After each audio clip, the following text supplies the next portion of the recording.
N R O یا national reconciliation ordinance کا نام پاکستانی سیاست و صحافت میں اس وقت داخل ہوا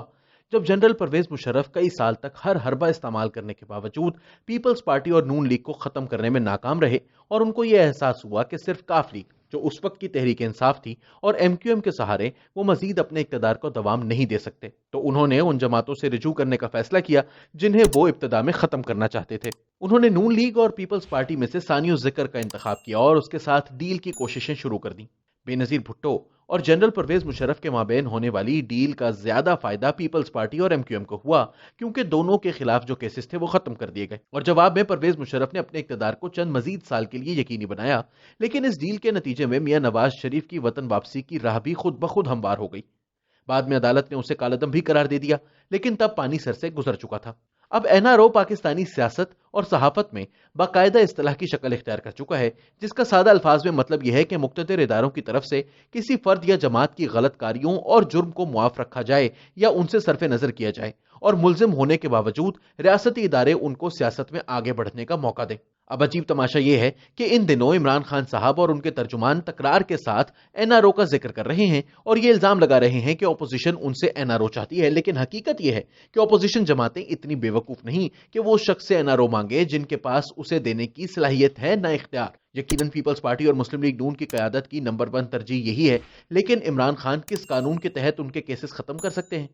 در حقیقت اس وقت عمران خان شوکت عزیز اور چودھری شجاعت کی جگہ بیٹھے ہیں، اور ان دونوں کو نہ صرف این آر او سے شدید تکلیف تھی بلکہ اس کے نتیجے میں ان کی چھٹی بھی ہو گئی۔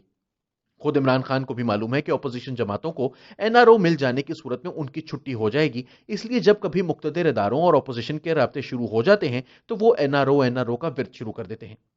اس وقت پاکستان میں نئے این آر او کے عمل سے اگر کوئی شخص سب سے زیادہ خوفزدہ ہے تو وہ خود عمران خان ہے۔ تاہم عمران خان کے پروپیگنڈے کی صلاحیت پر ان کو داد دینی چاہیے کہ وہ پروپیگنڈا کر کے اپوزیشن کو ایسی دفاعی پوزیشن پر لائے ہیں کہ جیسے وہ ان سے این آر او مانگ رہی ہے، حالانکہ خود ان کا اقتدار ان کو ملنے والے مختلف النوع درجنوں این آر اوز کا مرہون منت ہے۔ اس ملک میں اگر کوئی ٹریفک کا اشارہ توڑ دیتا ہے تو اس کے خلاف کارروائی ہوتی ہے، لیکن لاڈلا ہونے کے ناطے عمران خان نے سول نافرمانی کا اعلان کیا، بجلی کے بل جلائے، کارکنوں سے پولیس کو پٹوایا، پی ٹی وی اور پارلیمنٹ پر حملے کروائے، لیکن ان کے خلاف کوئی سنجیدہ کارروائی نہیں ہوئی کیونکہ ان کو این آر او ملا ہوا تھا۔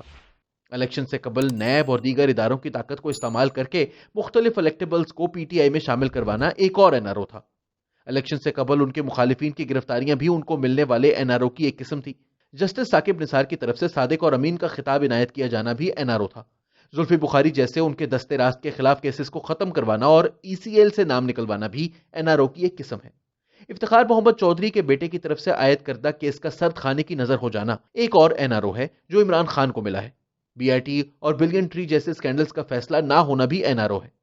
فوج اور دیگر اداروں کے خلاف بدترین زبان استعمال کرنے کے بعد سب سے زیادہ کلپس اور تحریریں عمران خان کی موجود ہیں، اور اگر این آر او نہ ہو تو ان کے خلاف مفتی کفایت اللہ سے سخت کیسز بن سکتے ہیں، لیکن اس معاملے میں بھی ان کو این آر او ملا ہوا ہے۔ لیکن این آر اوز کی ماں کی حیثیت پارٹی فنڈنگ کیس ہے جو طاقتور حلقوں کے ایما پر الیکشن کمیشن نے عمران خان صاحب کو دے رکھا ہے۔